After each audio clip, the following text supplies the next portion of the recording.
Hi, welcome there to News Leader. I'm talking now to Loane Sharp, who's Labour Analyst at Adcorp. It's about the monthly employment index, always something interesting to be had from it. Hi, Loane. Hi, David. Let's look at the numbers first. The numbers, it seems like jobs are growing again. Yes, this is the 15th consecutive increase in jobs. That has been relatively muted. The economy has recovered half of the jobs lost in the 2009 financial crisis. So sort of in the background by stealth, employment is picking up. We're particularly encouraged by the January numbers because they seem to be in those sectors where there is quite a significant recovery in the economy underway, namely the consumer sectors. Yeah.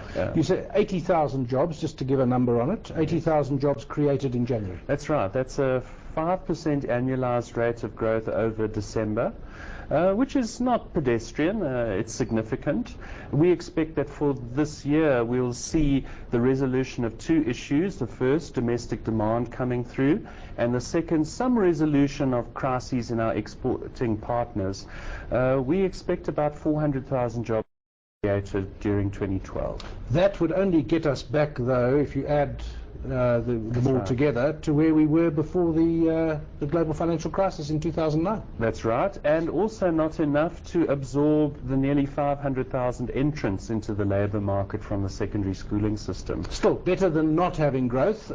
Where's it coming from? Is it a good summary to say production sector weak, services strong? That's right, pretty much so. What we've noticed is a continued strong growth in temporary employment. And I think that's because the economic environment still is a bit uncertain. So companies are reluctant to make the commitments they would usually make to permanent employees. So temporary work is up strongly, agency work is up strongly. Also, we're observing significant growth in employment for the higher skilled professionals, senior managers, technicians, etc. And of course, that's a problem for in the sense that most of the unemployed are unskilled or low skilled. Nonetheless, the labour market seems to be in a steady recovery. Now, there's some other interesting stats coming out about black incomes. Tell us about that. Well, something that we've been interested in a lot, particularly since many of our customers recruit against employment equity targets. Something that interests us is how black incomes have been rising relative to whites. And there's been a staggering increase in South African incomes. The average income for a South African worker has increased from about 45,000 per annum to about 66,000 per annum. This is in real terms, today's money terms, which is an increase of nearly 4% per annum in real terms. So not over what period? Over a decade on average. What we've noticed, though, is that white incomes are rising at about 5% per annum and black incomes are at about 15% per annum.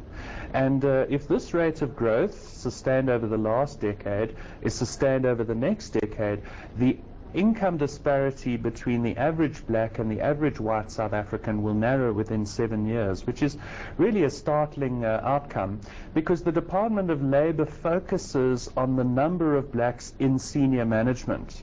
And I think in the process of enforcing quotas, they're missing an important part of the picture.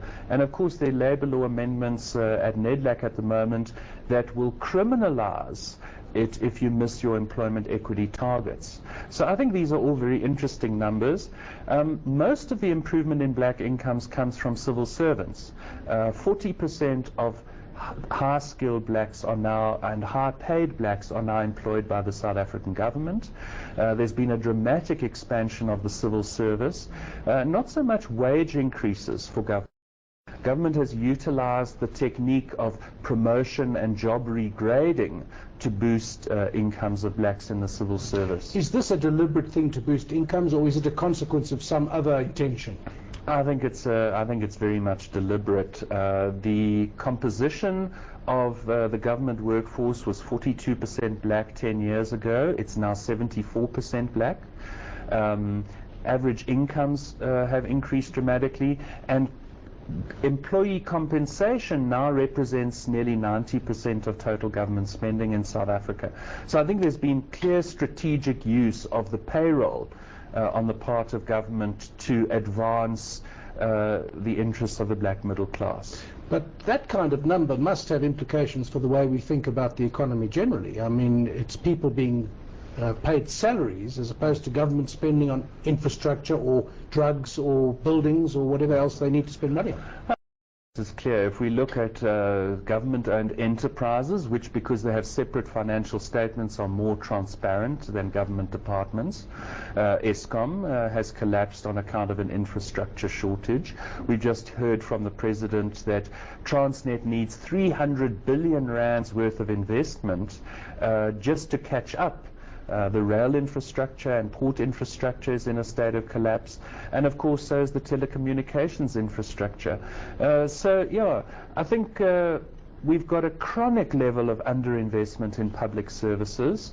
How government is going to do that with this enormous constituency of civil servants is going to be interesting to see. Well, there are ministers who have warned repeatedly. Trevor Manuel, now Pravin Gordhan, saying that this above inflation, not just that, but double-digit wage increase every year is unsustainable. But politically, it's very sustainable. Of course, and there's no way we see a reversal of any of the largesse. Government is in a cozy arrangement with its trade union partners. Labor laws have been extremely beneficial to worker interests. And of course this is a continuation of much of South African labor history over the last century, when of course white worker interests were promoted at the expense of black worker interests. Today we have trade unions operating with very much the same modus operandi as white trade unions did 100 years ago. Of course keeping unskilled blacks out of the workforce. As they did then. And they will continue to do so. More unskilled labour available then. Now what about your point that government policies are aggravating inequalities? That's not how we normally think about this. Yes, I mean we see government interventions as a solution. Well, they're not. They terribly aggravate this.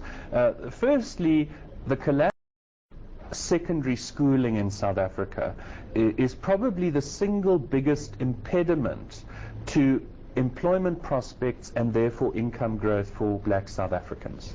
At the same time as the education system is holding back black incomes and employment prospects, white incomes are being elevated artificially by our very restrictive immigration laws, which have escalated white wages over the last decade, we calculate, by more than 300% in US dollar terms for the highest skilled whites.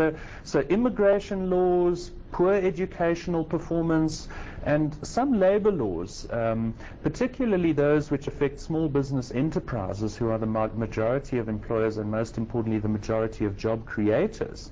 Labor laws that make it difficult for small businesses to hire, these are also keeping black income suppressed. So to stop there, but there's a lot of richness there in the Adcorp Employment Index out for January, and I've been speaking to Loane Sharp.